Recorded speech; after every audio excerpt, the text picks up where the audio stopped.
সন্ধ্যার পরপরই বদলে যায় ঢাকার সদরঘাটের চিত্র। হাজারো মানুষের পদচারণায় মুখরিত হয়ে ওঠে ব্যস্ত এই নদীঘাট। সবাই যেন একটাই স্বপ্ন বুকে নিয়ে ছুটছেন নিজ শহর বরিশালে ফিরে যাওয়া। ঈদের আনন্দের মতোই লঞ্চে চড়ে বাড়ি ফেরাটা হয়ে ওঠে বিশেষ অভিজ্ঞতা। কারোর মুখে উচ্ছ্বাস, কারোর চোখে অপেক্ষার দীর্ঘ প্রতীক্ষা। সব মিলিয়ে সদরঘাট যেন তখন উৎসবের শহর। ঘড়ির কাঁটা রাত ৯টা বাজলেই শুরু হয় লঞ্চ ছাড়ার কর্মযজ্ঞ। তখন একসঙ্গে কয়েকটি বিলাসবহুল লঞ্চ যাত্রা শুরু করে বরিশালের উদ্দেশ্যে।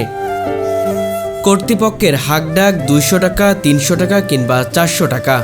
ভাড়ার ডাক শুনে যাত্রীদের নিজেদের সামর্থ্য আর পছন্দ অনুযায়ী বেছে নেন জায়গা। লঞ্চের ভিতরে ঢুকলেই বোঝা যায় এটি কোনো ভাসমান রাজপ্রাসাদ। শীততাপ নিয়ন্ত্রিত কেবিন, সাজানো গোছানো খাবারের দোকান, রঙিন আলোর ঝলকানি, সব মিলিয়ে যেন নদীর বুকে ভাসমান রেস্টুরেন্ট। ছেড়ে দেওয়ার মুহূর্তেই বাজে লঞ্চের হুইসেল। নদীর বুক চিরে ঝিকিমিকি বাতি নিয়ে এগিয়ে চলে বিশাল লঞ্চ। ডেকে দাঁড়ালে বোঝা যায় কেউ বা গল্প, কেউ বা ঝালমুড়ি বা চানাচুর হাতে রাত উপভোগ করছে, আবার কেউ পরিবারের সঙ্গে বসে কাটাচ্ছে আনন্দঘন সময়।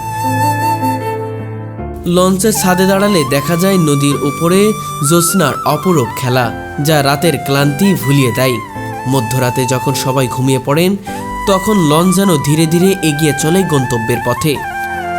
ভোরের আলো ফোটার সঙ্গে সঙ্গেই চোখে পড়ে অন্য এক সৌন্দর্য।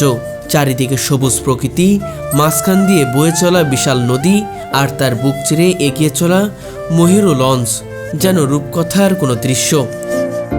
ফজরের আজানের পরপরই লঞ্চ এসে ভিড়ে বরিশাল টার্মিনালে।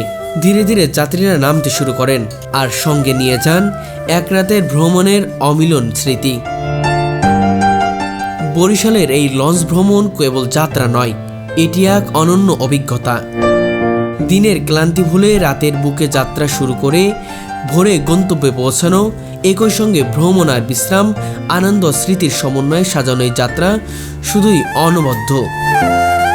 সদরঘাট থেকে বরিশালে পথ চলা তাই শুধু নদী নয়, হাজারো মানুষের জীবনের এক বিশেষ অধ্যায়।